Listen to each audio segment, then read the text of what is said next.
It's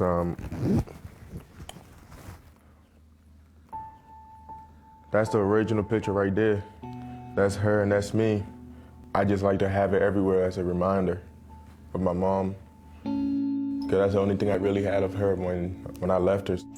I'll never forget the day he brought this little crumpled, wrinkled picture to my wife, and he said, "This is my mother." That's the last time I saw her. For 14 years, Melvin Keihn has clung to this photo and the memories and solemn promise that came with it. He is the son of the unmarried Sada Johnson and Vanda Keihn, and a survivor of one of the poorest and most war-ravaged countries on earth, Liberia. The Civil War began in the last days of 1989. What's happened to the West African nation of Liberia is plain and simple a disaster. By the time the Civil Wars ended in 2003, an estimated 250,000 Liberians had died, including 50,000 children. Melvin almost became one of them.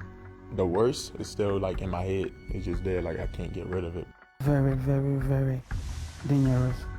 So just rebel eating human being, cutting neck off. It was terrible. 8-year-old kid waking up in the middle of the night saying like soldiers over you with guns. People were being killed everywhere you go. Somebody will arrest you, then try to torture you, try to conscript you to be a part of the rebel group. There are many children who died in our parents' hands.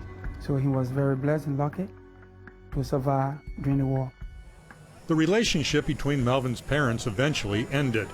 In 2004, and with his mother Sada's blessings, Melvin left Liberia for the United States, where his father had been granted political asylum. Sada stayed behind. And I remember saying, if you love me, you'll really go. And if you really want the best for me, you will go and you will make a better life of yourself. When they came to the airport, the both of them cried together, and he still has a picture from the airport that both of them took together. He has more than that. This tattoo commemorates that tearful goodbye, word for word. She hugged me. She said, "Don't you ever forget about me." And I said, "I would never, ever in my life forget about you." The years passed, but the promise remained. And so did the pain. I always wish my mother was there to celebrate my birthday. I wish she was there when I was graduating from high school. I can't tell you how many times I had been down. I just up crying for my mom. Like I miss her. That was just a boy who had a hole in his heart and his soul about his mother. Our mission was we need to get Melvin back to Liberia. We need to get him to see his family, see his mom. He needed to get hugged. He needed to be 8 again.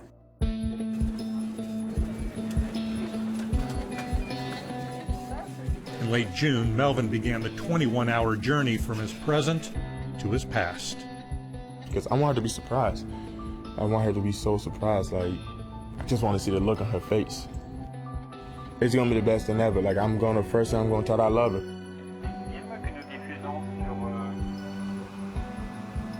We're here, baby.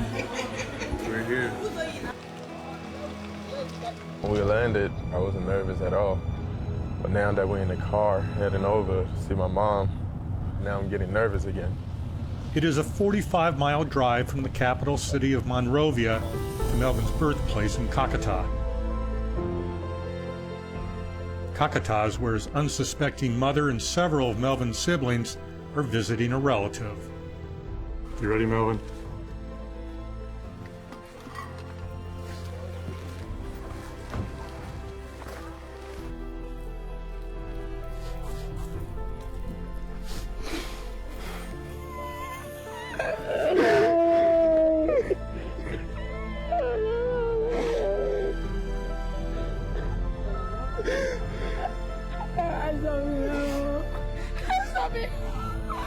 So sorry I've gone so long.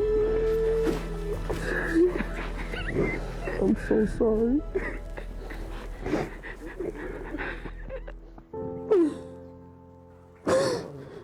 It's the best feeling ever, man. Sadness, pain. 14 years. Just been taken away. It's the best feeling ever, man. Did you ever think you'd see him again? That was my belief. And I love him. I love him. That's my baby. That's my baby.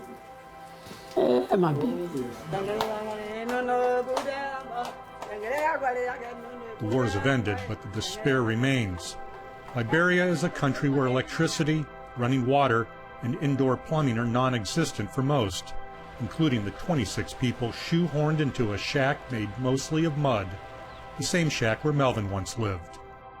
My mother, me, like we all survived civil wars, and now I am living a life that I never really thought I would ever be living.